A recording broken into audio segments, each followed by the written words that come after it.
ছোট ছবির স্বপ্ন এবার বড় পর্দায়। কলকাতায় প্রথমবারের মতো এমন এক আয়োজন যেখানে স্বল্প দৈর্ঘ্যের ছবির নির্মাতারা সরাসরি দর্শকের সঙ্গে ভাগ করে নিলেন তাদের ভাবনা ও অভিজ্ঞতা। স্বাধীন চলচ্চিত্র নির্মাতাদের জন্য নতুন দিগন্ত খুলে দিয়ে কলকাতায় অনুষ্ঠিত হলো shorts flicks screen and speak শীর্ষক এক ব্যতিক্রমী আয়োজন, যার আয়োজন করেছিল শর্টস ফ্লিক্স এন্টারটেনমেন্ট। সহযোগিতায় international Kolkata shorts film festival. একই মঞ্চে প্রদর্শিত হলো 12টি স্বল্প দৈর্ঘ্যের ছবি এবং একটি মিউজিক ভিডিও, যেখানে ঐতিহ্যগত প্রদর্শনীর গণ্ডি ছাড়িয়ে তৈরি হলো নির্মাতা ও দর্শকের সরাসরি সংলাপের এক অনন্য পরিবেশ। প্রতিটি ছবির প্রদর্শনীর পর নির্মাতারা তাদের সৃষ্টির ভিতরের গল্প, নির্মাণের অভিজ্ঞতা এবং ভাবনার উৎস দর্শকদের সামনে তুলে ধরেন। ফলে এই আয়োজন হয়ে ওঠে এক জীবন্ত চলচ্চিত্র আলাপচারিতার আসর। আয়োজকদের মতে এই উদ্যোগ ভবিষ্যতের স্বাধীন চলচ্চিত্র আন্দোলনে নতুন দিশা দেখাবে। Actually international Kolkata short film festival ছোট ছবির বড় উৎসব আমরা গত 6 বছর ধরে করে আসছি, এবং সেখান থেকে যে অভিজ্ঞতা যে এত ভালো ভালো কিছু কন্টেন্টের ছবি, শর্ট ফিল্ম যেগুলো ফেস্টিভ্যাল ছাড়া আর দেখার জায়গা নেই, সেইখান থেকেই বিভিন্ন ফিল্ম মেকারদের সাথে আমার কথা হয়। তারা বলে যে সৌরভ, তুমি যদি একটা প্ল্যাটফর্ম করো যেখানে কিছু ছবিকে স্ক্রিনিং করানো যায়, কারণ সব ফিল্ম মেকারদেরই একটা স্বপ্ন থাকে যে বড় স্ক্রিনে তাদের ছবিটা দেখা হোক এবং তারাও প্রিমিয়ার করুক। এবার সবাই তো ফিচার ফিল্ম করতে পারছে না, ফিচার ফিল্মও এখন আস্তে আস্তে 1 ঘন্টা 1.5 ঘন্টায় নেমে এসছে।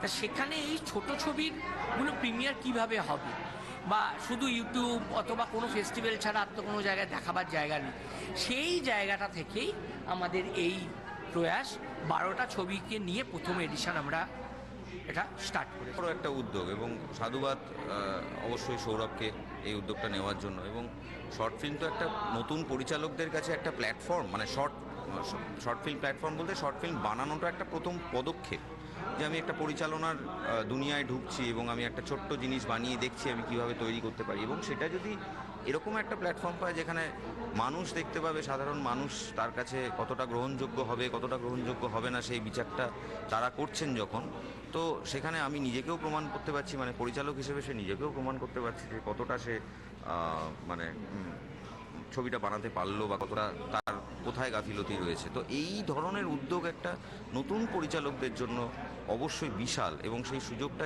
যাতে তারা ভালোভাবে নিতে পারে তার জন্য আমি তাদেরকে বলবো এগিয়ে আসতে এবং এই ধরনের পদক্ষেপের সঙ্গে তারা যেন থাকে। এটা মূলত ফেস্টিভ্যাল বলার থেকে এটা একটা হচ্ছে যে ইন্ডিপেন্ডেন্ট ফিল্ম মেকার যারা অনেক প্যাশন থেকে অনেক কষ্টে ইনফ্রাস্ট্রাকচার তৈরি করে একটা ভালো কন্টেন্টের ওপর একটা ছোট ছবি, গোটা একটা সিনেমা, সেটা 10 মিনিটের হতে পারে, 5 মিনিটের হতে পারে বা 20 মিনিটের হতে পারে। আমরা যে সিনেমা দেখে অভ্যস্ত যে 1 ঘন্টা 32 মিনিট 40 মিনিট 42 মিনিটের নয়, এবং বড় হলে সেটা রিলিজ হতে পারছে না, সেই প্যাশনের জায়গা থেকে আমরা এই ছোট ছবির বড় উৎসব যে ভাবনাটা ভেবেছিলাম, সেই উৎসবের এই ছবিগুলোকে দেখারও একটা ব্যবস্থা করেছি। এবং তার পাশাপাশি এই ফিল্ম মেকার যারা, ডিরেক্টর এবং তার কাস্ট অ্যান্ড ক্রুজ, তারা সাংবাদিকদের সামনে তাদের কথা বলছে, তাদের এই মেকিং সম্পর্কে বলছে, তাদের লড়াইটা বলছে, কিভাবে এই সিনেমাটা তারা বানিয়েছে এবং আগামী দিনে কি করতে চাইছে। এটা সমাজের একটা ইতিবাচক দিক তৈরি হবে। মানে এই কারণেই হবে, সেটা হচ্ছে যে আমাদের হাতে সময় আজকে ভীষণ কম, আমরা রিলস দেখতে অভ্যস্ত, আগামী দিনে এই ছোট ছবিই কিন্তু সিনেমার ভবিষ্যৎ।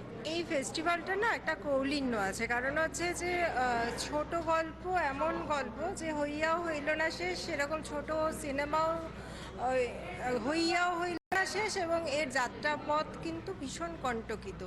এবং যারা এই যাত্রাপথ তৈরি করে দেয়, যারা এই যাত্রাপথকে মসৃণ করার চেষ্টা করে, তাদেরকে কুর্নিশ জানায়, কারণ এই সিনেমাগুলো হারিয়ে গেলে না তৎকালীন সমাজ হারিয়ে যাবে, আর তৎকালীন সমাজ হারিয়ে গেলে পরে আমাদের অন্দরমহলের কথাই আমরা আর জানতে পারবো না। তাই এই প্রয়াসকে কুর্নিশ জানাই, এই প্রয়াসের পাশে সবাই থাকলে পরে তবে এই কর্মযজ্ঞ সার্থক হবে।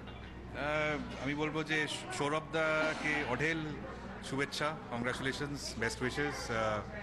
প্রথমবার এটা হচ্ছে, এবং IKSFF এর সাথে সাথেও যে এটাও যে আরেকটা একটা অফশুট ফেস্টিভ্যাল যে শুরু হয়েছে, এটার জন্য সৌরভদাকে আমি ধন্য বলবো। এবং আমি চাই জিনিসটা আরও গ্রো করুক, আরও এরকম এডিশন হোক, এবং অল মাই বেস্ট উইশেস। যাক, আমার তো এখানে আসতে পেরে খুবই ভালো লাগছে। এটা একটা অভিনব উদ্যোগ এবং কলকাতায় এই ধরনের উদ্যোগ প্রথম নিচ্ছে সৌরভ দা এবং শর্টফ্লিক্স এন্টারটেনমেন্ট, এবং সবাইকে শুভেচ্ছা জানাতে চাই। এবং আমি চাই ভবিষ্যতে এরকম অনুষ্ঠান আরও হোক, যাতে আরও শর্ট ফিল্ম মেকাররা নিজেদের কাজ দেখানোর সুযোগ পায় এবং যাতে আরও মানুষ একত্রিত হয়ে পুরো ফিল্ম ইন্ডাস্ট্রি আরেকটু এগোতে পারে। ফেস্টিভ্যাল তো আমরা জানুয়ারি মাসে করি, international Kolkata short film festival. তো অ্যাকচুয়ালি ফেস্টিভ্যালটা করতে করতেই একটা রিয়েলাইজেশন, এবারে আমাদের 6th ইয়ার হয়ে গেল, একটা রিয়েলাইজেশন হয়েছিল যে এই সিনেমাগুলোকে মানে শুধু ফেস্টিভ্যালেই আসছে, তারপরে কোথাও হারিয়ে যাচ্ছে, দেখা যাচ্ছে না সিনেমাগুলোকে।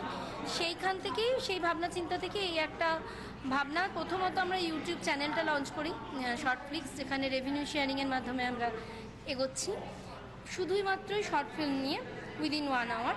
এবং তারপরে আমরা মনে হলো যে এই সিনেমাগুলোকে তো যারা ফিল্ম মেকার তাদের তো সবসময় ইচ্ছা থাকে বিগ স্ক্রিনে নিজের সিনেমাটা দেখার। তো সেই ভাবনা থেকে এই অনেকগুলো সিনেমাকে জড়ো করে দেখানোর একটা চিন্তা ভাবনা করেছিলাম। কারণ শর্ট ফিল্মটাকে তো একটা 15 মিনিটের বা আধ ঘন্টা সিনেমার জন্য একটা পুরো হল অ্যারেঞ্জ করা খুব মুশকিল। আর আমাদের এখানে ওরকম কোনো অ্যারেঞ্জমেন্ট নেই ওয়েস্ট বেঙ্গলে যে একটা শর্ট ফিল্মের জন্য আলাদা কোনো স্লট আছে। তো তাই জন্য আমরা এই অ্যারেঞ্জমেন্টটা করেছি যে এক জায়গায় প্রায় 10-12টা সিনেমা শর্ট ফিল্ম একসাথে দেখানো হচ্ছে, এবং সেখানে তার একটা 1:1 ইন্টারভিউ আমরা অ্যারেঞ্জ করেছি বিহাইন্ড দ্য স্ক্রিন, সিনেমার পিছনের গল্প জানার জন্য।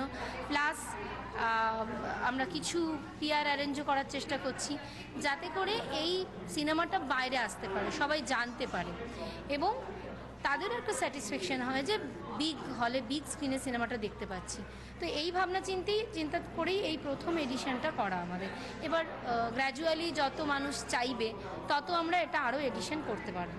হ্যাঁ, এটা তো ফিল্ম ফেস্টিভ্যাল নয়, এটা হচ্ছে একটা অসম্ভব ভালো একটা উদ্যোগ, যেখানে প্রচুর শর্ট ফিল্ম কে স্বাধীনভাবে মুক্তি পাওয়ানো হয়। মানে যেটা মুক্তি পাওয়ানো মানে আমাদের কাছে যখন, আমরা যেহেতু অভিনেতা, আমরা যেহেতু শিল্পী, আমাদের কাছে যখনই কোনো ইন্ডিপেন্ডেন্ট পরিচালক ফোন করে বলেন যে এরকম একটা শর্ট ফিল্ম করছেন, তখন আমাদের প্রধানতম একটা প্রশ্ন থাকে তার কাছে যে এই ছবিটা কি হবে, মানে এই ছবিটার ভবিষ্যৎ কি, যে ছবিটা কোথায় দেখানো হবে, ছবিটা কি আদেও কোনো প্রাধান্য পাবে, নাকি ছবিটা সেই কোনো একটা ল্যাবে তুলে রাখা হবে বা আলমারিতে তুলে রাখা হবে বা কোথাও দেখানো হবে না, তার কোনো কিছুই থাকবে না আর কি। কিন্তু এইটা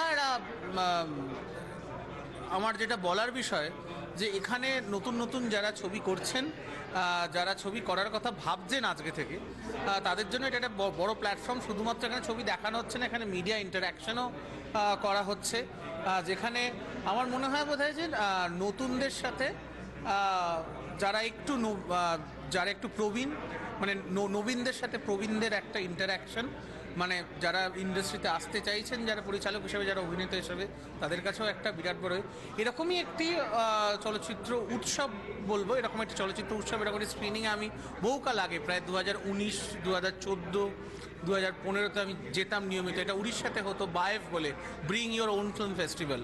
সেখানেও এরকম নতুন নতুন যারা ইন্ডিপেন্ডেন্ট ফিল্ম মেকার্স, তাদের শর্ট ফিল্ম দেখানো হতো। এই উদ্যোগটি নেওয়ার জন্য আমি সৌরভদা এবং শাশ্বতীদি এবং চিল্কাদিকে অসংখ্য ধন্যবাদ জানাবো। আমার এখানে একটি ছবি, আমার কো অ্যাক্টর কারু বাসনা, যেটা এখানে আজকে স্ক্রিন প্লে হয়েছে, এবং সবথেকে যেটা সত্যি কথা অসাধারণ এবং দারুণ লাগছে যে এই জীবনে প্রথম, আমার জীবনে ঘটা প্রথম, যে সত্যজিৎ রায় ফিল্ম ইনস্টিটিউটে ছোট ছবির বড় উৎসবের মধ্যে দিয়ে, মানে ছোট ছবি বড় পর্দায় দেখানো, এটা একটা নতুন ভাবনা। এবং সেই ভাবনায় যে আমাদের ছবি, সেখানে একটি ছবি দেখানো হয়েছে, এখানে আজকে 12টা ছবি দেখানো হয়েছে, তো তার মধ্যে আমাদেরও একটা ছবি আছে কারু বাসনা। এবং এত সুন্দর উদ্যোগ সৌরভদা এবং শাশ্বতীদিকে, যে এরকম এটা বারে বারে হোক, আমাদের যেন এরকম বারে বারে আমরা সুযোগ পাই, যারা এরকম ছোট ছবির মধ্যে দিয়ে আমরা বেঁচে থাকি, তারা যেন এরকম বড় পর্দায় আসার সুযোগ পায় এইভাবে। খুব ভালো উদ্যোগ, এবং শর্টফ্লিক্সকে এটা এডিশন 1, এবং আমাদের ছবি কারুবাসনা, এবং আমি কারুবাসনা ছবির অভিনেতা চয়ন দে, ছবিটির পরিচালক অমিত দাস, এবং ছবিটিতে অভিনয় করেছেন বর্ষিয়ান অভিনেতা শ্রী নিমাই ঘোষ। এবং এই ছবির মাধ্যমে এটাকে দুর্গাপুজোর ছবিও বলা যায়, এবং এটা একই সঙ্গে শিল্পী এবং শিল্পের দ্বন্দ্বের ছবি। সবচেয়ে বড় কথা হচ্ছে যে Satyajit Ray film and television ইনস্টিটিউটে বড় পর্দায় বড় ছবি দেখানো হয়, কিন্তু এই প্রথমবার শহরে এই প্রথম উদ্যোগ হচ্ছে বড় পর্দায় ছোট ছবি দেখানো, এক কথায় অনবদ্য। সো আজকে আমরা ভীষণ এনজয় করছি সারাদিন ধরে, আর আমরা চাইছি আমাদের কারুবাসনা পৌঁছে যাক মানুষের কাছে, ঘরে ঘরে পৌঁছক কারুবাসনা, সেই চেষ্টাই করছি। প্রদর্শিত উল্লেখযোগ্য কাজগুলির মধ্যে ছিল ক্যামেরা স্মৃতি, সাহারা, ছায়াপথ, ভালো আছি, কারুবাসনা, আয়েশা, বিনিময়, শুধু মনে রেখো, একটাই জীবন, ইতি, দ্য বিগিনিং, আজলি কাজলি এবং সঙ্গীত চিত্র দুগ্গি পূজার হাওয়া। এই অনুষ্ঠানের অন্যতম আকর্ষণ ছিল ছবির অন্তরালী শীর্ষক বিশেষ সাক্ষাৎকার পর্ব, যেখানে নির্মাতাদের সৃষ্টির নেপথ্যের গল্প উঠে আসে দর্শকদের সামনে। এই প্রথমবার কলকাতায় স্বল্প দৈর্ঘ্যের ছবিকে অনলাইন মাধ্যমের বাইরে এনে বড় পর্দায় উপস্থাপন করা হলো। Bureau report, channel 10।